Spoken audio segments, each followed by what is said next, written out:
The next day the fox went privately to the king and said, "My master is a man of few words and quick judgment. He bids me tell you that your daughter, the princess, pleases him mightily, and that with your approval he will make his addresses to her at once." The king was greatly agitated and began, "My dear fox."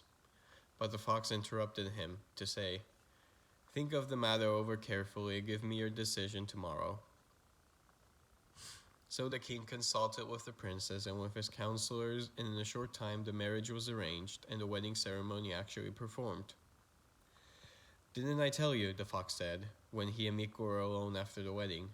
"Yes," Mikko acknowledged, "you did promise that I should marry the princess. But tell me, now that I'm married, what am I to do? I can't live on here forever with my wife." "Put your mind at rest," the fox said. "I've thought of everything. Just do as I tell you, and you'll have nothing to regret. Tonight say to the king, it is now only fitting that you should visit me and see for yourself the sort of castle over which your daughter is hereafter to be mistress." When Mikko said this thing to the king was overjoyed, for now that the marriage had actually taken place, he was wondering whether he hadn't perhaps been a little hasty. Mikko's words reassured him and he eagerly accepted the invitation. On the morrow the fox said to Mikko, "Now I'll run on ahead and get things ready for you." "But where are you going?" Mikko said, frightened at the thought of being deserted by his little friend.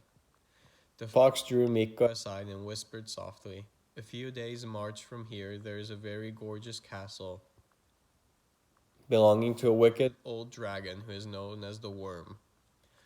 I think the Worm's castle would just about suit you." "I'm sure it would," Mikko agreed, "but how are we to get it away from the worm?" "Trust me," the fox said. "All you need to do is this. Lead the king and his courtiers along the main highway until by noon tomorrow you reach a crossroads. Turn there to the left and go straight on until you see the tower of the worm's castle. If you meet any men by the wayside, shepherds or the like, ask them whose men they are and show no surprise at their answer. So now, dear master, farewell until we meet again at your beautiful castle." The little fox trotted off at a smart pace, and Mikko and the princess and the king, attended by the whole court, followed in more leisurely fashion. The little fox, when he had left the main highway at the crossroads, soon met 10 woodsmen with axes over their shoulders. They were all dressed in blue smocks of the same cut. "Good day," the fox said politely. "Whose men are you?" "Our master is known as the Worm," the woodsman told him. "My poor lads," the fox said, shaking his head sadly. "What's the matter?" the woodman asked. For a few moments, the fox pretended to be too overcome with emotion to speak. Then he said, "My poor lads, don't you know that the king is coming with a great force to destroy the worm and all his people?" The woodsmen were simple fellows, and this news threw them into great consternation. "Is there no way for us to escape?" they asked. The fox put his paw to his head and thought. "Well," he said at last, "there is one way you might escape, and that is by telling everyone who asks you that you are the mighty Mikko's men. But if you value your lives, never again say your master is the worm." "We are mighty Mikko's men," the woodsman at once began repeating over and over. "We are mighty Mikko's men." A little farther on the road, the fox met 20 grooms dressed in the same blue smocks who were tending 100 beautiful horses. The fox talked to the 20 grooms as he had talked to the woodsmen before, and before he left them, they too were shouting, "We are mighty Mikko's men." Next, the fox came to a huge flock of 1,000 sheep, tended by 30 shepherds, all dressed in the worm's blue smocks. He stopped and talked to them until he had them roaring out, "We are mighty Mikko's men." Then the fox trotted on until he reached the castle of the worm. He found the worm himself inside, lolling lazily about. He was a huge dragon and had been a great warrior in his day. In fact, his castle and his lands and his servants and his possessions had all been won in battle. But now for many years no one had cared to find him, and he had grown fat and lazy. "Good day," the fox said, pretending to be very breathless and frightened. "You are the worm, aren't you?" "Yes," the dragon said boastfully, "I am the great worm." The fox pretended to grow more agitated. "My poor fellow, I am sorry for you, but of course none of us can expect to live forever. Well, I must hurry along. I thought I would just stop and say goodbye." Made uneasy by the fox's words, the worm cried out, "Wait just a minute. What's the matter?" The fox was already at the door, but at the worm's entreaty, he paused and said over his shoulder,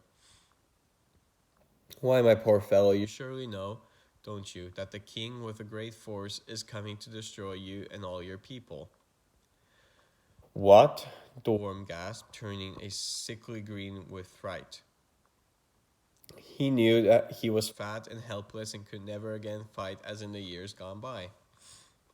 "Don't go just yet," he begged the fox. "When is the king coming?" "He's on the highway now. That's why I must be going. Goodbye." "My dear fox, stay just a moment. I'll reward you richly.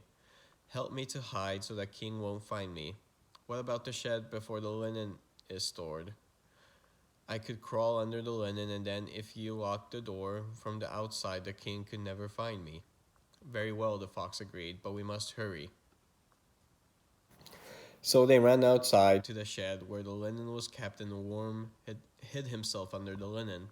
The fox locked the door, then set fire to the shed, and soon there was nothing left of that wicked old dragon, the worm, but a handful of ashes.